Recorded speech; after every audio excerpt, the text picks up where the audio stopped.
You and me, we ain't nothing alike. Let's set the record straight. Those words you say, they hold no weight, they like. Let's set the record straight. You'll never break the man before you're out.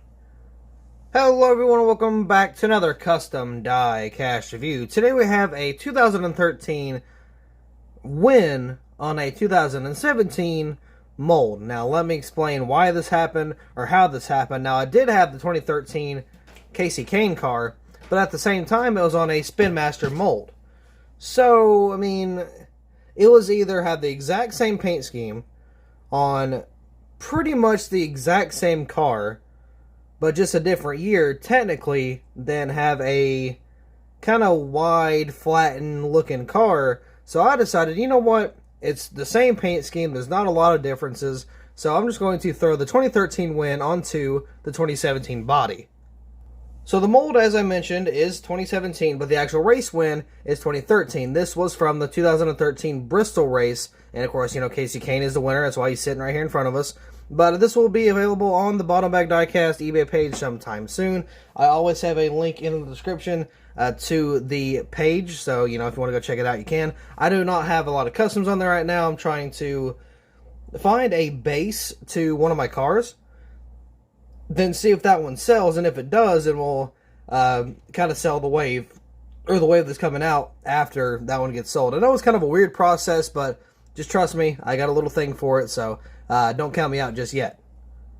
But anyway, say you were to purchase the diecast whenever it got put on to the page. This is what you get. What you see is what you get. So you got the magnet right here.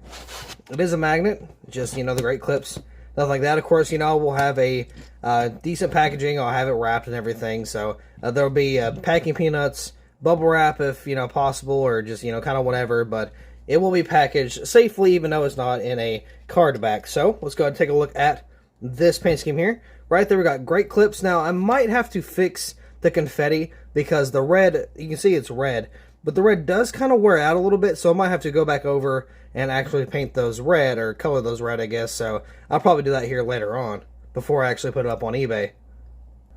As you can see, you got the great clips there. You do have some of the confetti. I got a little bit of race wear. It's kind of hard to tell, but it's there. So you got the confetti on the windshield. You can also tell that there is some detail on that dashboard. You got Kahne right there on the front windshield banner. Got the number 5 right there. Great clips behind that. There is no rear name banner because this was, even though this was 2017, technically this is a 2013 car. Now the reason you could, or there's another reason to tell, or another way to tell that it's 2017. Look at the contingencies. There is no Sprint Cup logo. There is no Cup Series logo. That's kind of how you can tell it's 2017, because they had the Monster, and the 2017 was the last year for the SSs.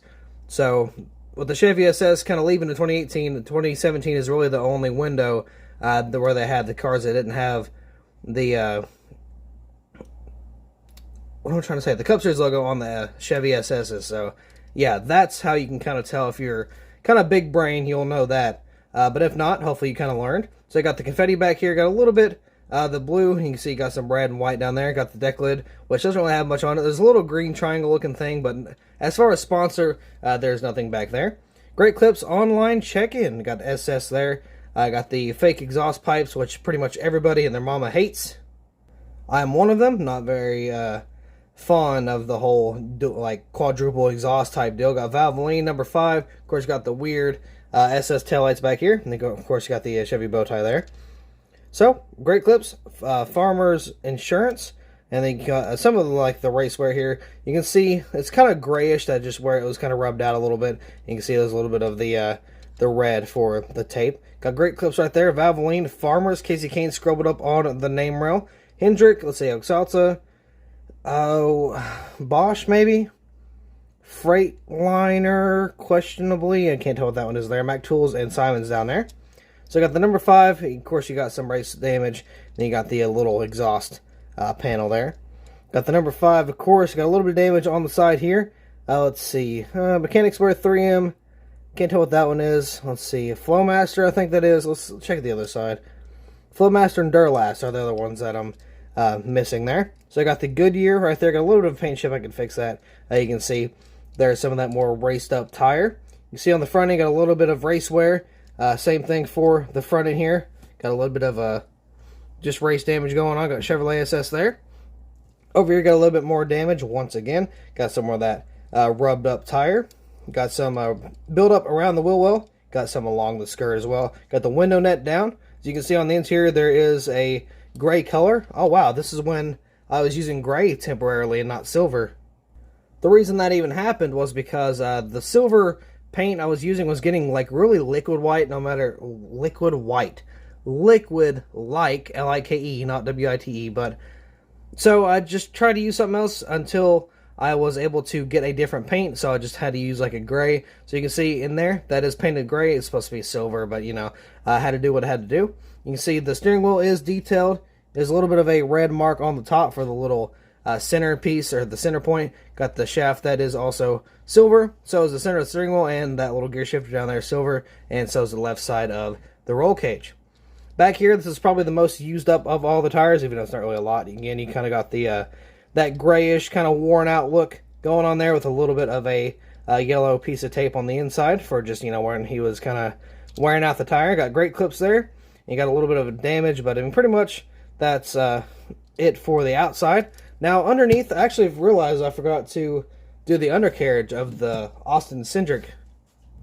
I'll probably record that here in a little bit just because, you know, I forgot to record that. So, let's not do that on this diecast review. Underneath, ooh, that needs to be repainted. Wow, that doesn't look very good. So, the paint I use is very, like, weak, I guess you can say. So, it's like even if you just even... I don't know, like, you have to not touch it at all for it not to come off. So, I don't know if I'm going to start clear coating the bottom. I don't know if I'm going to start using a different paint. I don't know, but I do have to fix that. I can do that really quick. I do have a Sharpie. Actually, let's do a little bit of a die-cast repair here real quick. So, we're going to just, you know, do a little bit of this right here. You know, not a big deal. Let's see. Boom, she saved. Oh, well. There. Nothing happened. Paint chip? I didn't see a paint chip. I don't know what you're talking about. But yeah, so you can see kind of that more gray look underneath the car because, again, I was... my paint was kind of running a little bit thin, so until I got some more, I had to use some gray. So underneath, we do have the back axles, which is, of course, black with the supports that are also black. You have the fuel cell back here, the fuel tank, which is red, and you got a little weird red piece in front of the axles. Or in front of the rear axles, I should say. They got the transmission and drive shaft, which is normally silver, but again, it's gray for reasons I've already explained. And then, of course, you got the exhaust piping there, which is black. And then you got this little brace underneath the transmission, which is black as well. And you got these little weird arm-looking things. Like, I don't know if it's like some type of one of the control arms or something, but those also are painted black, obviously, as you can see there. That's just my typical detail. You know, that's stuff I always do. I've been doing that for quite some time.